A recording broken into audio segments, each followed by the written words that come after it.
Go ahead. Hi, I'm Joyce Quo, and I play guitar, piano, violin.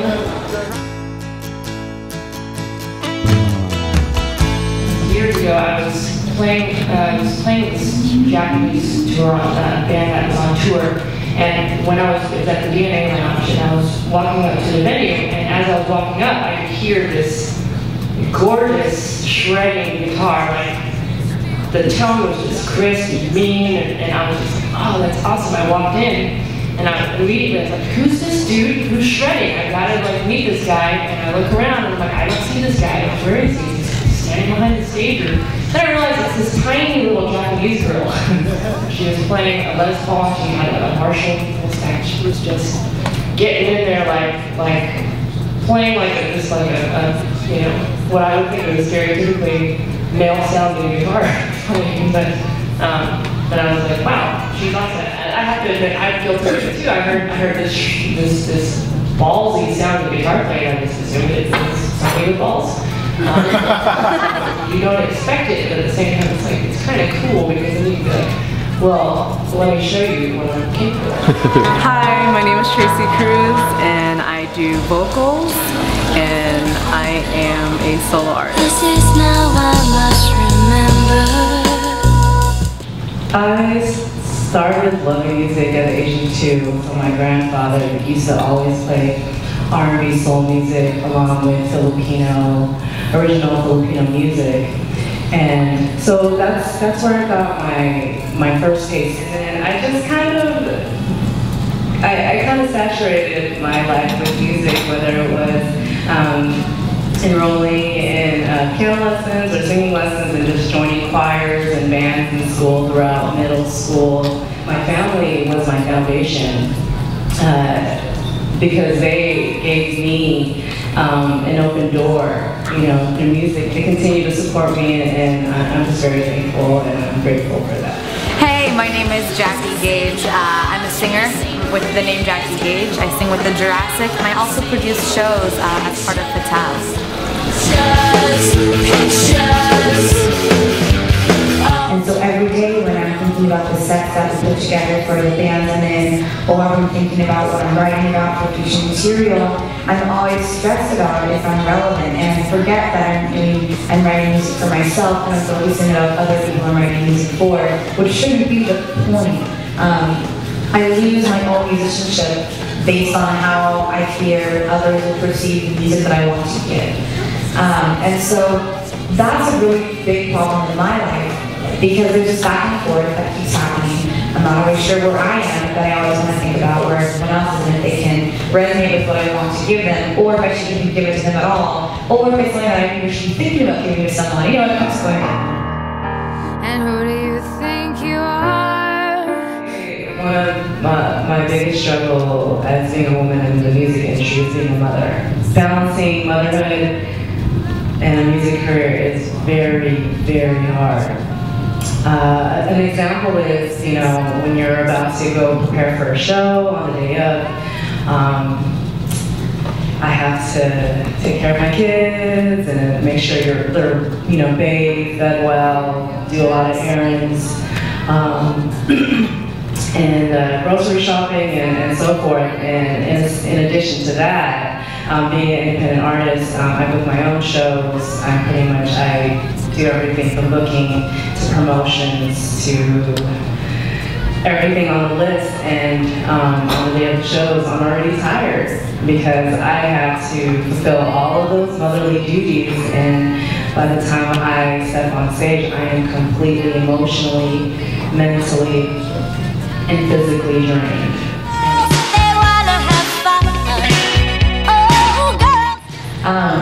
Another thing that is just like completely superficial, you have to figure out what you're wearing and how you look for shows every day. And that takes up so much time. A lot of people who can roll out of bed and be like, I'm putting on this cool shirt I got yesterday, you know? Like, I wish I could do that. I think you're freaky and I like you a lot. I think you're freaky. The photos where I was wearing high heels and I had the, you know, the short skirt showing a lot of skin, it almost looked like, you know, like when you look at a Guitar World magazine, we have all these girls in bikinis posing with guitars who clearly don't know how to play a single chord.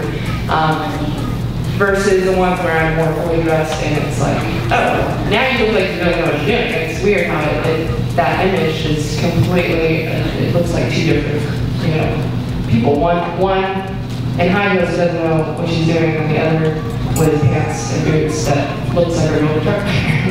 My name is Amy Davalos. I'm a vocalist, a band leader, a songwriter, and a curator in the South Bay area, and I'm part of a band called The Vibrant Things.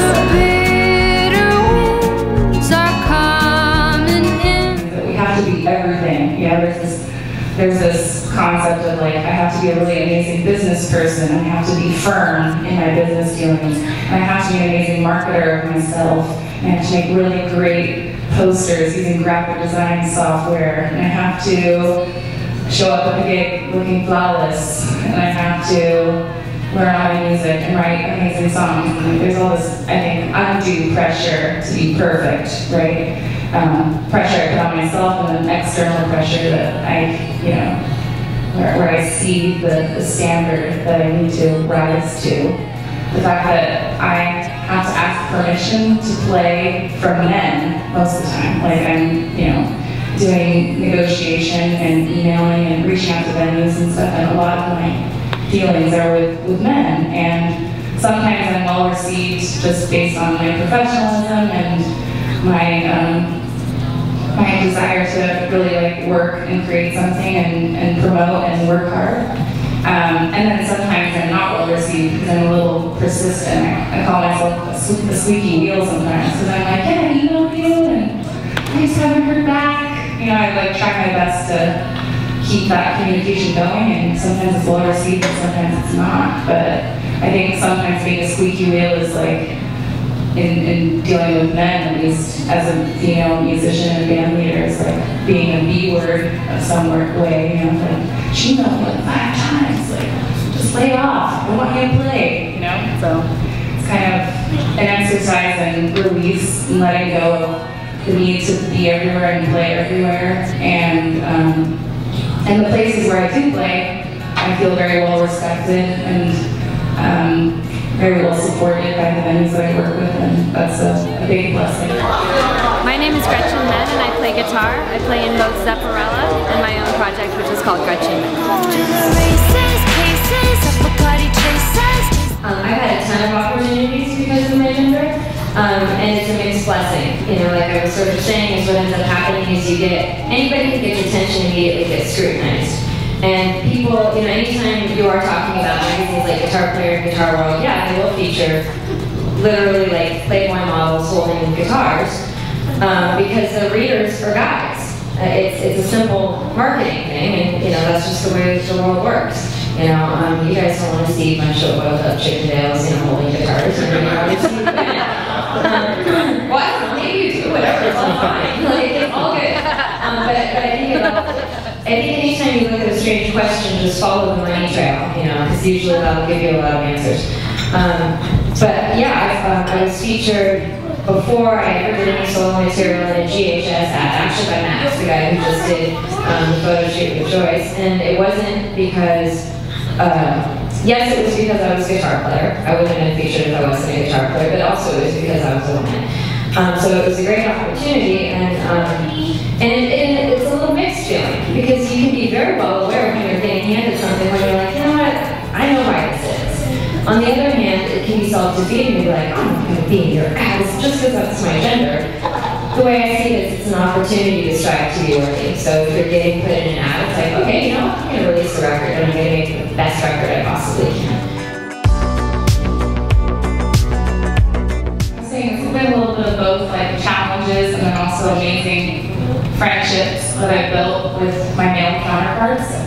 I think, as I said, I think being a strong musician in that male-dominated field is the most important part. Is showing up prepared and not, like, you know, not showing up as the pretty stereotypical female singer that's like, I don't know, like, what we're gonna sing, I don't know my kids, man, you know. Help me. Just accept wherever I'm at and ask for help, but not be apologetic about it. Like, if I don't get something, I'm going to ask for help. And it doesn't mean that I'm stupid. It doesn't mean that I'm just some typical female singer. It's just that I need help. And I think being in a band and building friendships partnerships in the jazz community has been really important. I think it is challenging. I think sometimes, or what I've learned most is not to get involved romantically with male counterparts in the jazz industry.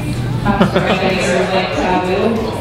But you know, I always say, I'm like, not another musician, not me, nope, not another musician. And then I hear someone play, oh my God. Please hold my hand. That was Barb from Barb Rocks. Yeah, she's been supporting the scene. I think the first show I saw her was at the X Bar back in the day. I think about Fatal.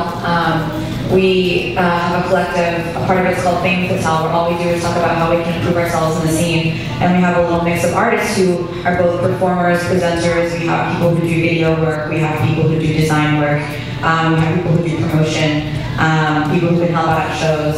And so that's what we're kind of trying to build right now with Fatal, is that kind of network that we can use as a resource.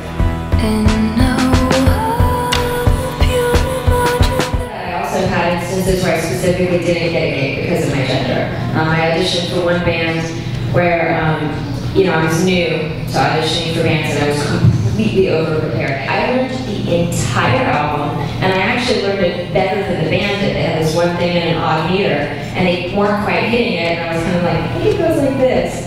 And after the gig, they were like, oh my God, I can't, you were by far the most prepared person. They were really, really complimentary. It was a metal band.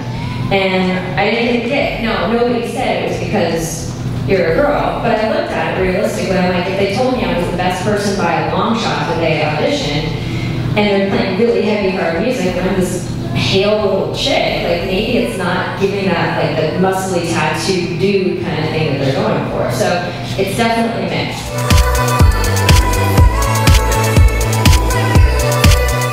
How I get out of those holes that I dig myself in. I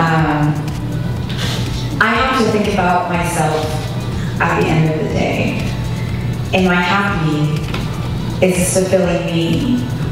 Do I want to do this? Is it time for this?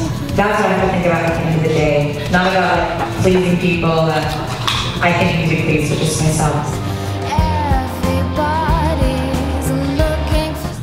I think we're living in a very special time with music, and people are very quick to talk about how bad things are in the music industry. And maybe this is a little bit of a Pollyanna attitude, but what choice do we have, right? Which is that anytime things aren't good in an industry, it's a wonderful opportunity for those of us who are here to see that we're here because we love it. It weeds out the posers and the people who are here for the wrong reasons. Fame and fortune isn't really something that I think many people who are doing music really think is a realistic possibility. So that's only going to actually be good for the art, because those of us who are slugging it out now, there isn't a dilemma. There isn't a dilemma of, oh, do I want fame and fortune or do I want to create art? It's like, well, I'm not going to make money anyway, so why don't I just work on something that's very authentic? So I would encourage anybody, whether you are a creative person, whether you know a creative person, follow your muses, follow your heart, keep learning, and learn not to prove yourself, but learn because you love the language. And if there's an aspect of music or of whatever art it is that you're doing that intrigues you, learn it. Stay a student, stay open. And more than anything, I think that the often forgotten part of music is be a good human being, be a professional, do what you say you're going to do.